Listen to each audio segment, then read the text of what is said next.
And we started our recording. This is Paul Hoyt. Welcome to our office hours webinar, which is usually held Mondays at noon. It's a relaxed and kind of informal free mentoring program that I do every week. This is the 10th one that we've done. This recording will be available along with recordings of previous webinars on our website, and all the recordings will be archived in a members area, which I think will start sometime in 2014. Our agenda is pretty much the same. We have an in-depth discussion of a business success principle or topic, and then we have some closing remarks, special offers, and invitation to next week's webinar, and then we have open questions and answers. So if you think of a question or a discussion point during the webinar today, just write it down, type it into the control box that you have to launch a question, and Kim's going to keep track of those questions. And then towards the end of the session, we'll just open up for questions that are related to the webinar topic itself, and then later on, any questions that you want to ask at all about starting and growing a business or anything else. I'm happy to chat about it for a little while. Today's topic is keeping pace with technology or going the way of the dinosaurs. And just a few minutes ago, I was talking to the early attendees about how much technology has changed over the last 50 or 60 years since I started keeping track. I mean, we remember in the 1950s, we had a black and white television set, and there weren't anything at all like personal computers. We had mimeograph machines and carbon paper and copying machines that were protected in the accounting department because they cost so much to operate. Man, and technology has just moved incredibly. And I usually talk about these success principles and about how they relate to different functional areas within the business. And for those of you who've attended before, you know I always talk about the 7 key performance areas of business, from leadership to marketing to sales to financial management, operations and administration, product development, and customer service. The most important which are at the bottom of this little inverted pyramid that you see of leadership, sales, and delivery. And that's my mantra and my gospel about starting in small businesses and being successful in small businesses is you pay attention to the leadership, you pay attention to the sales, you pay attention to the delivery of a product, and then pay attention to the other stuff. As it turns out, that technology impacts all of these areas in your business. It surrounds everything that we do, each one of these key performance areas of business, and really every aspect of our life. We're going to talk about a couple of different things, a couple of different areas in technology. First, we're going to talk about the technology adoption life cycle, and then we're going to talk about some technology trends that I see today, and maybe a little later on, even things that I think are coming down the road, you know, in the next 5 or 10 years or so. So let's first talk about the technology adoption life cycle. This was really a monumental work created in 1991 by a gentleman named Jeffrey Moore in his book called Crossing the Chasm. And Crossing the Chasm introduced the concept that as technology is introduced and as it ages, it goes through its own natural life cycle. And as it goes through the natural life cycle, it appeals to different people for different reasons. And he defined these 5 different areas of innovators, early adopters, early majority, late majority, and laggards. And his entire principle of the book was that the way that we market and sell to innovators is different than the way that we market and sell to early adopters, and is different from the way that we sell to the majority and the laggards. And there's this huge chasm in between the early adopters and the early majority that many companies are not able to get across effectively. So the book Crossing the Chasm was, of course, about strategies and tactics about how you can shift your marketing messages and the design and the packaging of your product so that that which was attractive to early adopters would then become more attractive to the majority of people out there that would purchase your products and services. I want to briefly touch on each one of these 5 areas because it's really important to understand how technology is implemented in the world today. The innovators are those enthusiasts who love the new technology even when it doesn't have a purpose. They just want to have it first. They want to be the first kid on the block with the new VCR, the new smartphone, the new anything, because they just love technology. I used to be a technology geek, and I used to really want to work with the latest and greatest things. Then after a time of working with the latest and greater things, I think I gradually moved a little bit down the technology adoption life cycle. The early adopters are those who wait just a little bit. They're happy to be the second or third kid on the block with a new technology because they want to make sure that they're able to apply it and get some value out of it. They want to make sure that that technology can be used to solve a problem in their business or their life. The third category are the early majority. Those are pragmatists who want social proof that the technology has value before adopting it. So they're happy to be the third or the fourth kid on the block. They really are a little bit risk averse, and they don't like wasting their money on trying new things that don't work very well. So once the technology starts to become a little bit proven, then they're eager to jump on the board for that. The fourth category is the late majority.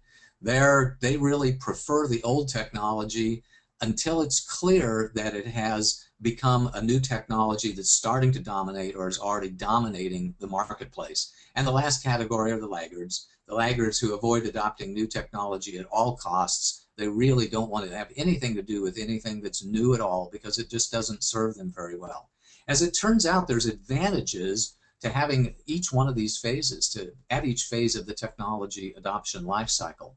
For the innovators, they can have real potential competitive advantages, and they always get the cool factor. They get the opportunity to enhance their brand and push forth the brand that they are technology capable and technology sagacious, and they get to push forward the topic that they are a very cool person. And you can see these a lot with the young kids out there who just want to have the latest and greatest thing. The early adopters have a little bit less risk, and that typically there's some proven applications there or some applications which are starting to be proven, and they get many of the advantages of the innovators, but they're just not on the bleeding edge. They're on the leading edge of technology instead. The early majority have further reduced risk and lower costs, and now at this stage of the technology adoption life cycle, the new technology is both dependable and practical.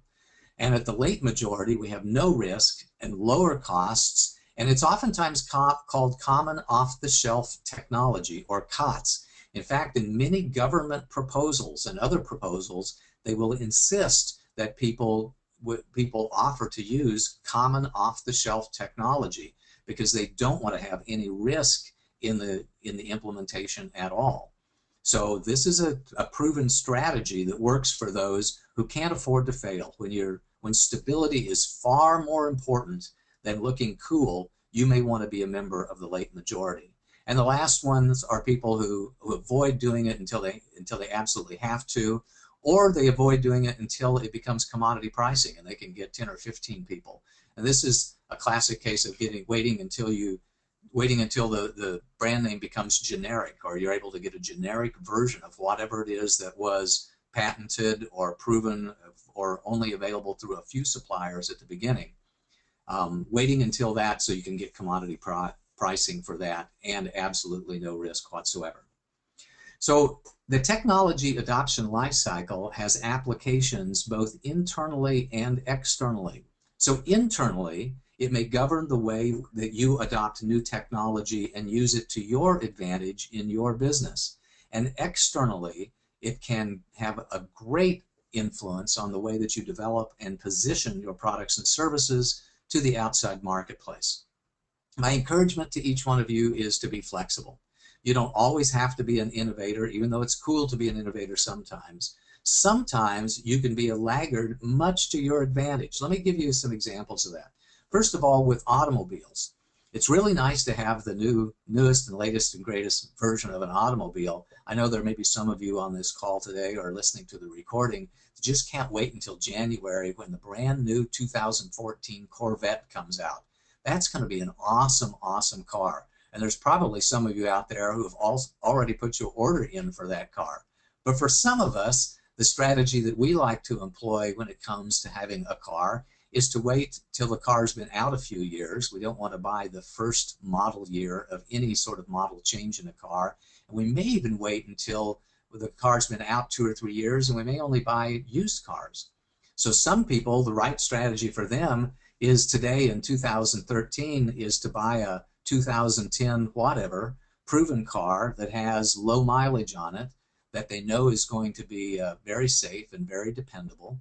and is going to be much lower costs than buying any sort of a new car. So that's sort of a strategy. Being in the late majority or being a laggard can save you lots and lots of money. You're just not going to have the cool factor that you will if you buy the car when it first comes out. Another example is upgrading software. Some people like to upgrade software the second it comes out. And one of the challenges for software companies is on how do we get people to upgrade their software, because typically when they upgrade the software, it brings new revenue in for the company. So companies like Microsoft stop maintenance or stop support on their software after a period of time that forces everybody to update. Companies like QuickBooks do not allow their implementations to be backward compatible. So if your accountant is on QuickBooks 2013, you need to be on QuickBooks 2013, because if you're on QuickBooks 2011 or 2012, they can't send the file to you because you can't access it. You can only access current version files with the current version of the software. So they've managed to influence people to buy the latest version of their software through a strategy like that. And a lot of companies these days are making sure that people stay updated because they have software as a service, and the software is automatically updated. Firefox is like that, by the way. It's not possible to ever run Firefox or Mozilla software on a version of the software that's out of date, because it's automatically updated anytime that you sign on to use the software in the first place. So upgrading software can be a choice of yours. For one of the things that I'm doing right now personally is I've got software that's in the 2000 version or 2005 version because it works just fine, and I don't see any need to upgrade it. So with those type of technologies, I'm definitely a laggard or a late majority. I don't see any need to upgrade the software because it doesn't bring me value and it doesn't seem to be a worthwhile investment in my money. So here's the principle: is be consistent with your brand and your positioning in the marketplace. If you're positioning yourself in the marketplace as somebody that's cool and hip and innovative and on the bleeding edge and on the leading edge and a thought leader, it may be important for you to demonstrate that through the software that you use and through the hardware you use and what technology that you use. So I encourage you both internally and externally to decide which technology to employ for your business and to employ on the behalf of your clients based upon the brand position that you want to push forward to the marketplace. Next, I want to talk about 8 different technology trends, and I'm optimistic that this is going to bring about some amount of discussion towards the end of the call, and certainly some questions towards the end of the call too, because we're going to get into a little bit of prediction here and a little bit of what I see going on in the world today. So we're going to talk about 8 different things. We'll talk about software as a service, smartphones and tablets, social media and online marketing, information overload, virtual offices and companies, online real-time collaboration, video meetings and messages, and authenticity and transparency. Let's jump into each one of these one at a time. First, software as a service. Software as a service is getting to be very common. I talked about that a little bit earlier when it came to Firefox, but now we're seeing software that used to be implemented via CDs and DVDs or via some other sort of software distribution strategy. And now we're seeing that software distributed online and automatically updated in a lot of different categories. In office productivity, we see Google Docs and Office 365. For project management, we have project management software like Smartsheets and Clarizen. For digital storage and data transfer, we've got capabilities like Google Drive and Dropbox, which are now called Hightail, I believe. And for customer relationship management, we have Infusionsoft One, Shopping Cart, and Constant Contact as examples of software as a service. Now this means that anytime that you can connect to the internet through almost any device, that you can access the software and access all of your files, and you don't have to have anything downloaded and implemented locally. So that's a trend which started a few years ago, and I think it's continuing more and more. Another trend is smartphones and tablets. They are really rapidly replacing desktops and laptops as the primary interface and interaction device out there. In fact, there's been more smartphones and tablets sold than there are people in the world today. So when you're designing your systems and when you plan to work with people, plan that more and more over time people are going to be interacting with your web presence and interacting with you personally through smartphones and tablets. So you need to design your systems so that they are functional on those particular types of programs.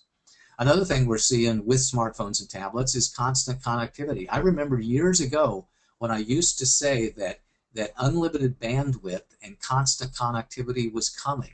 And now I think that it's here, and here for 98 or 99% of the folks out there. It's rare these days to get out of cell phone range. And because of smartphones, we can access the internet via our cell phones and our tablets almost wherever we are. So whenever you're designing systems, know that your clients and your customers and your employees and your contractors can get a hold of you, and you can connect with them and communicate with them almost wherever they are in the world today. Other things that we're seeing in smartphones and tablets are things like voice recognition, cameras, geosensing, remote physical interaction. That means waving your hand and having the smartphone or the tablet respond to that. And they're starting to be commonplace. I'm going to digress for just a second here. My son, though, is one of those folks who jumps on the early edge of things, the leading edge of things. He got one of the new Google Nexus 5s a few weeks ago, and they were completely sold out very, very quickly. And a couple of weeks ago, he said to me, my phone woke me up. I said, well, that's cool. Of course, you can set the alarm on the phone. He said, no, I didn't set the alarm on my phone. The phone noticed that I was getting up at a particular time each day, and it noticed that I was driving from one location to the next early in the morning, and it assumed that that was my work. So the other morning, my phone woke me up without me asking it to, and told me what the traffic was in between where I live and my work location without me prompting it to do so. From his perspective, because he worked at Google and he's really a bright kid, that was trivial. But from my perspective, oh my gosh. So now our phones are going to start with artificial intelligence, really recognizing who we are and who we interact with and what we like and where we go shop and when we go to work and when we travel places, and start spontaneously and proactively helping us manage our day-to-day environment. So smartphones and tablets are not only the way of the future, but they're getting smarter all the time. And texting, by the way, is preferred by many, many people. I think when the texting first started, I was a little bit resistant to that, probably because I didn't have a smartphone that didn't have any sort of a keyboard on it, and texting was a real pain when you could only use the 0 through 9 keypad. But now with smartphones and keyboards on phones and tablets, it's not so difficult at all. And many people are starting to say, you know, don't call me, text me first. Text me first, because that's my preferred form of communication. And of course, that requires a smartphone or a tablet in order to do that. The next area that I see in technology trends are social media and online marketing. It used to be that we wondered whether or not we should get a website. This was in 1995 or 1997. And now websites, you have to have one with your business. And I think that you really have to have a lot of URLs with your business. Of course, I'm addicted to URLs. I have about 200 of them now. But your website has to be up, and it has to be frequently updated. So the web presence that you got 5 or 6 years ago isn't sufficient in today's economy. The look and feel that's expected and is seen to be, I think, professional and modern changes over time. So every few years you need to update your website. I've recently done that, by the way, at paulhoyt.com. Rebooted, relaunched my business, updated my web presence. I'm real happy that I had the chance to do that. Also, selling online is a given. Credit cards, PayPal, recurring installment payments are the norm today. If you're selling any products and services whatsoever, it has become very common for you to take the money for those online. I remember a few years ago, you know, every week or so on a Sunday afternoon as I was watching football games, I would pay the bills. Now we pay the bills constantly, and I write a check about once a quarter. Instead of 15 checks a month, now I pay everything online, and I order everything online. Just don't get out and shop near as much as I used to, and certainly don't write physical checks near as much as I used to. And I think today a social media presence is required on Facebook and LinkedIn and Twitter for your business and for you personally, and I know that there's other websites out there as well. Pinterest comes to mind as being one that's very popular. YouTube for video messaging and video presence is very popular too. But that's a trend that has to be there. So your internet presence and your social media presence is almost required today to go into business. And I think over the next 4 or 5 years, we're going to see that as an absolute requirement. One of the things that we are all experiencing is information overload. In today's typical digital environment, we get hundreds of emails a day. We get dozens of interruptions a day if we allow them. And I'll refer you back to the office hour presentation that I did a couple of weeks ago on becoming more productive. One of the big tips that we offered in that particular office hours was to be more productive, to manage your interruptions, to shut down your email, to turn off your voicemail. Just don't allow yourself to be interrupted. Don't allow yourself to spend a lot of time on social media. Manage those interruptions so that you can become more productive. And of course, we see hundreds or thousands of ads every single day. What that means is that people today have a very brief attention span and a capture span.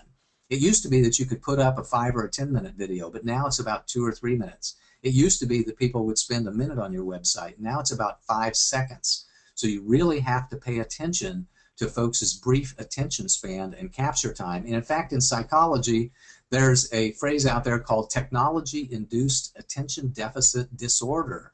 And it's starting to be seen as a real legitimate psychological issue out there. People are so ingrained with their technology, and especially kids growing up playing video games, where it takes such a tremendous focus, and they're doing 2 or 3 or 4 things at once. We see that they get a little bit of technology-induced attention deficit disorder out there. And what that means to you from a marketing standpoint is that it requires a lot more contacts in order to get attention and to establish a relationship with people. It used to be said that it takes 7 face-to-face visits or 7 personal connections before somebody felt comfortable doing business with you. And now I hear people say that it's up in the dozens. That's one of the reasons, by the way, that I started this office hours presentation, is because I wanted you to get to know me a little bit, because it requires a repetitive sort of interaction with people before they come to know you and feel comfortable in working with you. Another trend we're seeing is virtual offices and companies. We know that software as a service and video technology have totally empowered the digital office. There's some companies out there that don't even have a physical offices, and home offices are becoming much more prevalent. Some companies, and I've worked for companies where there were 4 or 5 principals. 2 of them were in Florida, and one of them was in California, and one of them was in Washington State, and another one was in Michigan. And they never got together except at conferences, and sometimes only twice a year would they ever see each other physically. They interacted over the internet, just like we are doing, and over video conferencing capability, and ran their entire business that way. That really enables the solopreneur and the micro business to be effective in the way that only big businesses could be before. And if you want more information on this, I suggest that you take a look at a business book that I read a long time ago called Free Agent Nation by Daniel Pink. And in that book, he really pushes forth the, I think, revelation that our entire postmodern industrial complex that we have in the United States and over the world was designed to get people to go to a central office and a central manufacturing place and work together physically, collaboratively. But today, with digital collaboration, we see that people don't have to do that anymore. That you and I can be in business together, and we may never have met each other face-to-face. Because there's tools out there like online real-time collaboration for project management software, for collaborative real-time document and spreadsheet creation. It was only just a couple of years ago that Google came out with Google Docs, and I remember sitting there working with somebody, and we were updating the same document at exactly the same time in real time. It was really transformative. It's like standing at a whiteboard, and both of you have magic markers, and you're doing things on the whiteboard at the same time. Real-time collaboration is really, really an amazing bit of technology. And they have virtual whiteboards as well, where you and I can be incredibly across the country from each other and still be creating the same document, the same whiteboard, drawing on the same surface at the same time. And we can do this through video meetings and messages too. That's common even now when there is a physical office, that you may only be 100 feet away from somebody, but you're Skyping them, or you're doing some sort of other inter-office video messaging capability. And so now we don't even pick up out of our chair and go down the hall and talk to somebody. We just ring them up online and talk to them with our video messaging and video phone capability, because the world loves video. I think they love to look somebody in the eye and have a face-to-face connection, even when they can't have a physical connection with people. And there's lots of tools out there that enable this. GoToMeeting, GoToWebinar, GoToTraining are popular tools. Google Hangouts is starting to gain in popularity. Skype has become a much better tool now that Microsoft bought them a couple of years ago. And there's lots of other smaller players trying to get in with the video meeting and message technology out there. And all of this has led to, I think, a psychological and emotional transformation that we've seen because of the advances in technology. And that's around the whole subject of authenticity and transparency. I think that's a direct response to all of the marketing hype that we see out there, because people want access to people and they want relationships with people, even if it's just an audio and video relationship and not a face-to-face physical relationship. At least it can be a face-to-face virtual or digital relationship. And what I see in the younger generation is that their phoniness and their BS detectors out there are extremely well tuned. They can tell when somebody's not being authentic. They can tell when somebody's being out of integrity or not transparent. And what that means for you and I is we really have to step it up. We really have to step up and be honest about who we are and what we believe and our passions in life, so that we can form those relationships with people, because their BS detectors are extremely, extremely finely tuned. It's getting harder to fake it these days, and I think that leads to increased self-awareness today as well. So I want you to ask yourself, if you're a dinosaur out there, because I still see some challenges with the people that I connect with. Every once in a while I run across somebody who has no email address. They have no cell phone, so I can't text them and I can't really get a hold of them wherever they are. They might not even have voicemail, or the voicemail might be set up, or the voicemail box might be always constantly full. They may have no social media presence, they may have no camera, and they may still be working at dial-up internet, which means we can't do this kind of online collaborative sessions.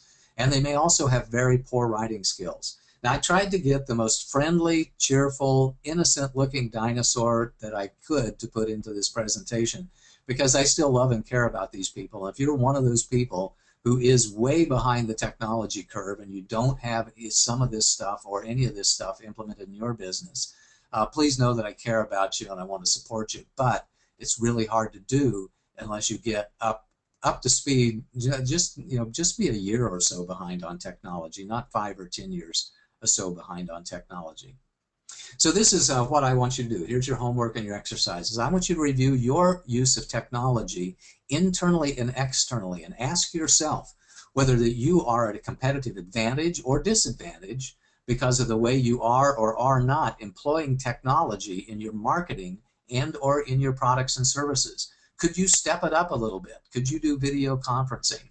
Could you do online collaboration with some of your clients? Could you do things that enhance your reputation, your brand awareness in the marketplace? And ask yourself internally too, do you have some pieces of software or hardware that you need to upgrade because they're causing you issues with efficiency or causing you issues with your brand positioning? So that's your homework for this next week, is just to carefully review your technology and your use of technology, both internally and externally. And if you see need to do so, make some changes. You know, the holiday season is a great time to get a new computer or a new phone, or to do some sort of implementation of technology. They have a tendency to be lower in cost this time of year than they are almost any time of year. So I encourage you to make a shopping list and do something this holiday season to enhance your own technology presence. We're going to have open questions and answers here in just a minute, where you can have questions and comments on the topic of the day, and then open it up to any other issues. But first, I've got a few closing remarks.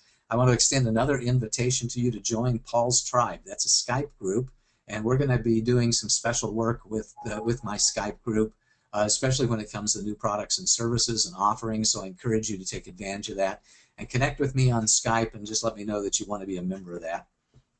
And I encourage you to study. Watch the Business Survival Bootcamp program that many of you got at a dramatically reduced price whenever you signed up for the office hour presentation. Learn about those key survival strategies and business complexity profiles and a lot more. and watch the other office hours recordings. And then I encourage you to purchase and study the Beyond Business Survival CEO training program. That's the critical small business owner training that you really need to have when you're the CEO of a business. I know it will help you make good decisions, and I know it will help you avoid mistakes that will shut you down or slow you down. And I really believe it's worth $10,000, $20,000, $50,000 or more. I say thousands of dollars every time that you go through the program, not just the first time through the program. And as a reminder, I still provide professional services, consulting services. I'm available for group coaching, private mentoring, helping you create strategic plans, write business plans, and create financial models. I'm also available for radio interviews, webinars, teleseminars, and I've got a generous affiliate program in place. 3 weeks from today, I'll be going to the next CEO Space Forum. That's in December 8th through the 15th in Lake Las Vegas. There's still a lot of time to get a lot accomplished in between now and the next forum. We can develop a strategy for the forum or for your business. We can help you create business overviews and create a capital presentation. And there's even time to create a business plan in between now and then, although we'd be pushing it a little bit. I like to say it takes 4 weeks to create a business plan. I've done them in as little as 2, and we got about 3 with the holiday. So if you're thinking you want to show up at the next forum with a business plan in hand, now would be a good time to give me a call on that. And the new year is almost here. We're in the last half of the last quarter of 2013. So I want you to start thinking about strategic planning and annual planning and goal setting. Some businesses do this in the month of December. Other businesses wait until January before they start to think about 2014.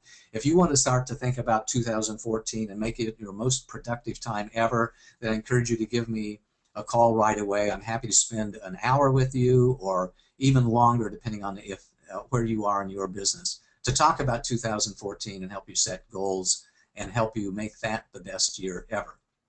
Your kind words are greatly appreciated. You can give me a shout out on Facebook, LinkedIn, or Google+.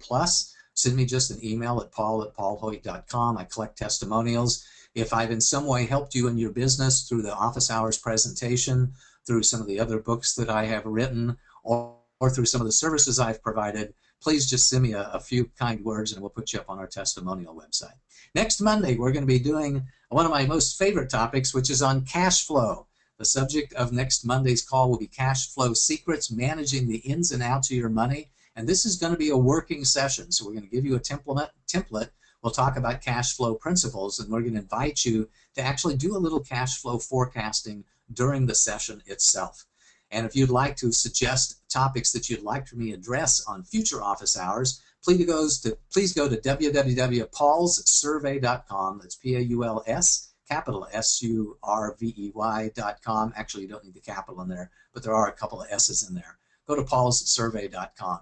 Watch the Business Survival Bootcamp in the meantime and do your homework. And now let's talk about open questions and answers. If you got to bow out, then thank you very much for attending the office hours today. I appreciate it. And I'm optimistic that we got some questions and some comments with regards to technology usage. So with that, I'm going to bring on Kim, who's going to help me filter those questions and feed them to me. Kim, what questions do we have today? Okay, first we had a comment from Chuck Walnick. He said, yep. The inability to use email is the new benchmark of functional illiteracy. That is extremely well said. I thought so too. I really like that. And by the way, quickly we're getting to texting being in that same place and social media presence being in that same place. It is functional illiteracy if you don't have an internet presence and you don't have email. And I think it's been a few years since I had somebody, maybe only a year or so, that I met somebody who wanted to start and grow a business and did not have an email address. And they said, please send email to my friend. She'll pick it up at the end of the day and call me or send it to me in some way. But you're absolutely right, Chuck. Great comment. Yeah. So the first question I have here is, what are the biggest technology challenges that you see? The biggest technology challenges that I see right now, the one that really stands out to me is website development. I was talking to my marketing team earlier this morning about website development and how grateful I was that they were able to help me redo paulhoyt.com. Because in my experience over the last several years, I think as many as 80% of all website development projects just flat don't come in on time and on budget. And a lot of times they don't come in at all under any form. I've talked to 5 or 6 clients over the last few years that spent $20,000, $30,000, $50,000 or more wanting to get a web presence up and running, and it just never came in. In some cases, it was because of the incompetence of the website developers. In some cases, it was because incredible miscommunications in between the people who wanted the website done and the people who are making it, which, by the way, is also a form of incompetence on the part of the website developers. And in some cases, I've seen it be just a straight con. Somebody takes somebody's money and just apparently never have the intention at all of delivering a web presence according to the contract. So to me, that's the biggest challenge that I see right now. You can get a smartphone for a few $100. You can get a Facebook presence for free. You can do all kinds of stuff very inexpensively. But when it comes to getting a custom website developed for your company, especially if it has to do with shopping carts and has to do with database management and list management, it really pays to get somebody that you can depend upon and somebody that has a proven track record and lots of references. So that's, to me, right now, is the single biggest technology challenge, is your internet presence, your e-commerce presence, and getting that to where you can do business the way people want you to do business, not only on their desktop and their laptops, but also on their smartphones and their tablets. Thank you for that. Awesome. All right, you've got some really great questions here now. So Darlene is asking, how do you sort through the hundreds of emails you get? I use separate email addresses. Some people use one email address and sort within. What do you think is the best way? Wow, I think the best way is going to be dependent on everybody. Everybody's going to have their own unique and best way. So I can tell you what I do. I check my email 4 or 5 times during the day, sometimes at every break in between calls, and certainly when I just need a little bit of a context shifting time or a little space in between what I was doing and what I'm going to be doing. And then I go through the emails, and very quickly I take the emails that are not, that I don't really want to read, but I like to keep on people's lists because I like to see what they're doing. I like to see the headlines of emails, and I open up emails, 1 out of every 10 or so, sometimes that people send me, 1 out of every 5, just to see what they're doing. It helps me keep present on technology. But I just take, it seems like 80% of the ones that land in my inbox, I very quickly just go put them in the to be filed folder or the miscellaneous folder, so I can have them there and search on them and come back to them if I need to, but I don't open them up all the time at all. And then I sort through my email and keep, in my particular system, I use Outlook. You can have tags on emails, so colored little symbols on them. So I flag some red, some green, some blue, depending upon whether I know that it's something I need to do right away, or something that's for informational purposes only, or something I want to get to next. And that helps me sort through the emails. I also have a spam filter. There's the built-in spam filters that come with Outlook and with some of the privacy tools that I've got. I use Norton for internet security, and it has its own built-in spam filter as well. And with that spam filter, that keeps a lot of junk from ever hitting my inbox in the first place. And by the way, I too have a dozen email addresses out there, but in my particular case, they don't land in separate inboxes. They all land in the same inbox. And then when I reply to those emails, I choose which online presence I want to push the email out as. So I'm not sure that helped at all, but I can tell you what I do and what works for me. But I think what works for you really depends upon the nature of the interaction that you're having with your ecosystem and the volume and the type of emails you get on a daily basis. Next question. Okay, so Richard is asking, would you agree that including the technology lifecycle into the business plan makes sense?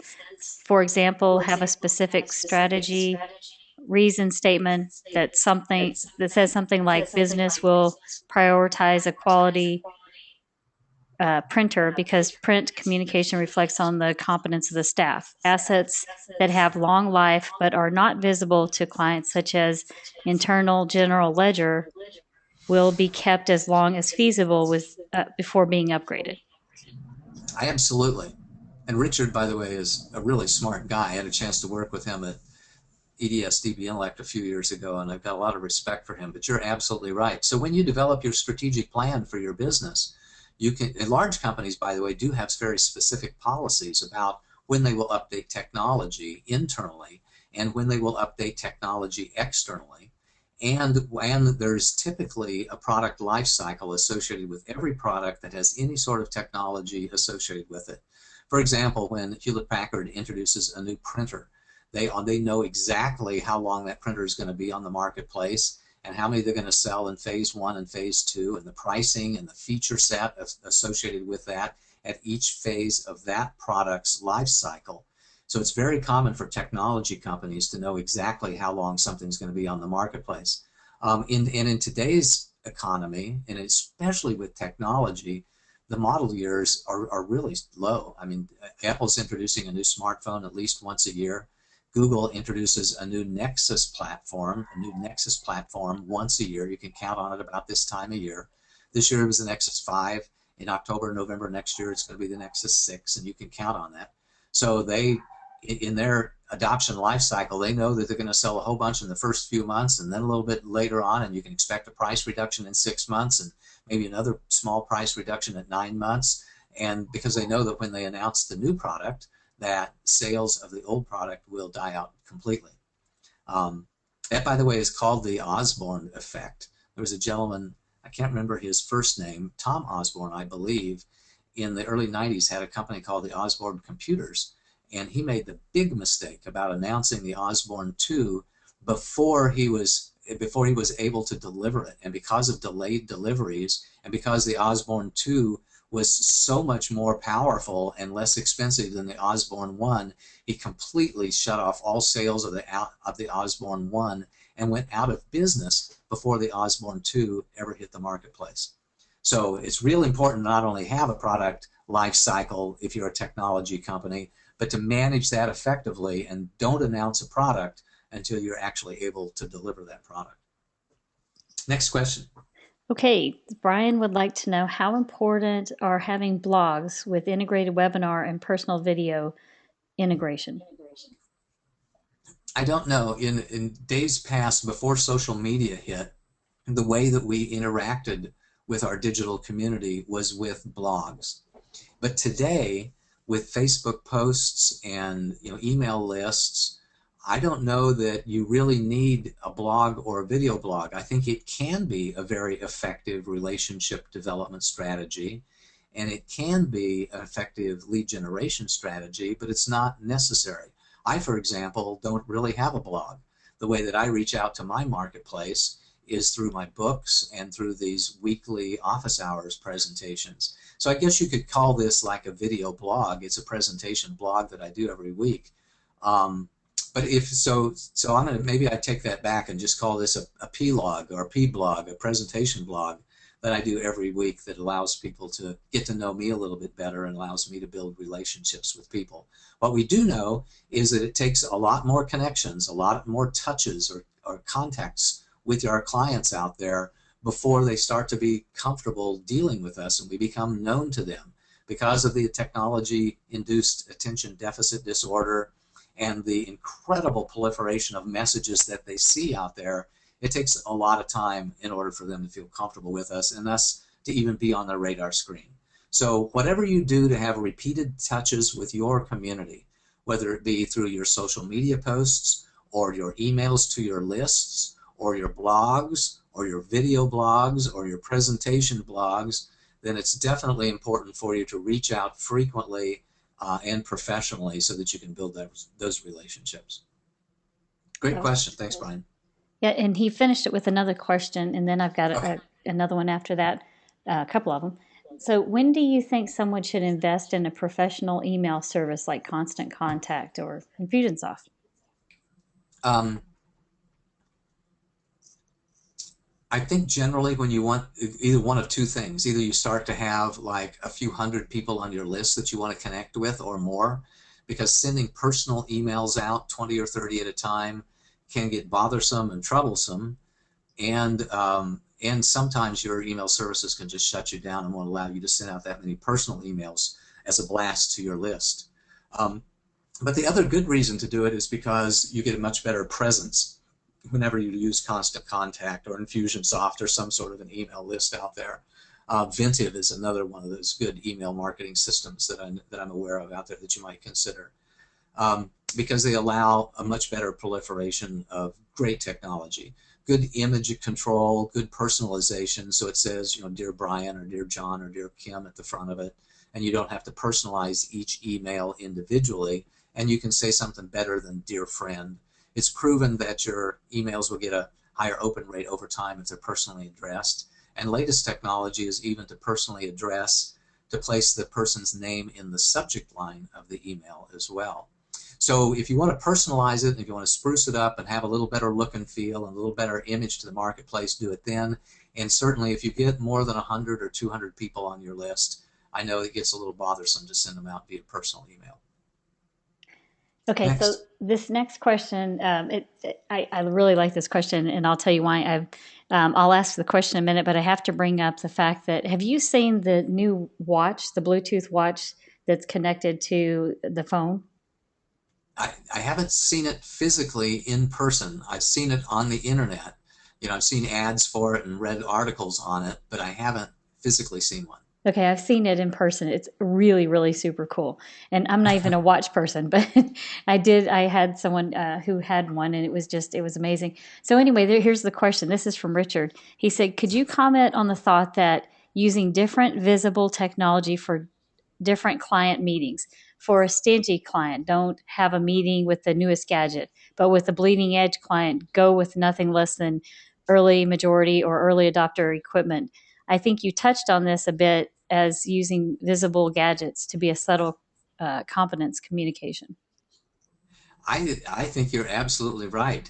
Maybe we're seeing an extension to the old the adage of neurolinguistic programming that says some people learn or communicate visually, some people communicate kinesthetically, some people communicate with audio, you know, as their primary form of communication. And now we're starting to see, going on the other end of that, people now have digital preferences as well. They prefer email, or they prefer cell phone, or they prefer landline, or they prefer texting. And in the context of all of that, it's really important. One of the most important principles in sales is establishing trust and establishing rapport with your clients. And one of the ways that we do that is when we used to walk into their offices, we'd look around on the bookshelf, and if we saw pictures of their kid in a soccer uniform, you'd talk about how your kids play soccer. Or if you saw a pennant on the wall of the Green Bay Packers, you could talk about, wow, what a cool quarterback Aaron Rodgers is, and you build trust and rapport. And now in today's digital environment with digital communication, I think it's about building trust and rapport through finding commonalities in the way that we use digital hardware and software. It's, oh wow, you got a smartphone? I do too. What model do you have? That kind of thing. Are you on Facebook? Do you have a fan page? Oh wow, me too. We're building trust and rapport through commonalities in digital technology usage. So great comment again, Richard. Okay, so I have to Next. ask you now, what kind of smartphone do you have? I have an iPhone 4GS that I got last year about this time, I believe. Or was it 2 years ago? I honestly can't remember. I by the way, have really not been that great when it comes to upgrading my smartphone technology. I remember I had a cell phone from like 1997 to 2003 or 2004. I was real proud that I had that same cell phone all the time. Then it finally broke. I dropped it one too many times. And when it broke, I went to get a new cell phone. And when I got one, I found out that the old cell phone was actually costing me more than the new cell phone would be, because it was using a different type of service. So, you know, if I had updated my cell phone 2 or 3 years later, not only would I have saved myself money, but I'd have been a lot cooler too. And God knows I need everything I can to help me appear to be cool today. Um, but and then I had a Trio 650 for a number of years, and I think 4 or 5 years, and then a couple of years ago when it broke, I got an iPhone 4GS, and I have a deep bond and a really great intimate relationship with my friend Siri on that. I think we all have the same. She just speaks, or sometimes she is a he on different phones. That's right. Yeah. Yeah. So I just have, it looks like we have two more questions and Okay, then that's that'll be good because about we're coming time. up. Okay, Yep. good. Okay. So, what software and hardware are you using?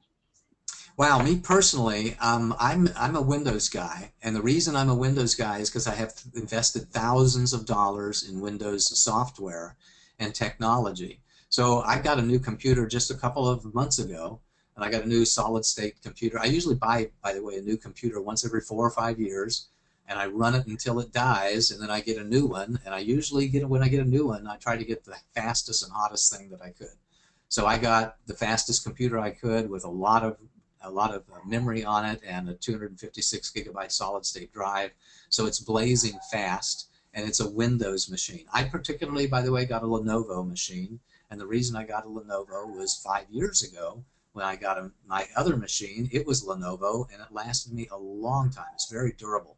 That used to be the IBM ThinkPad that they sold to Lenovo, and it's known in many, many businesses as being a very dependable machine. It's got commercial grade components to it, a little more expensive, but that's what I got it because I don't want my machine to go down. If my machine goes down, it can cost me, $1,000 or $2,000 or more if it prevents me from doing a client session that I would otherwise be able to do and earn money with.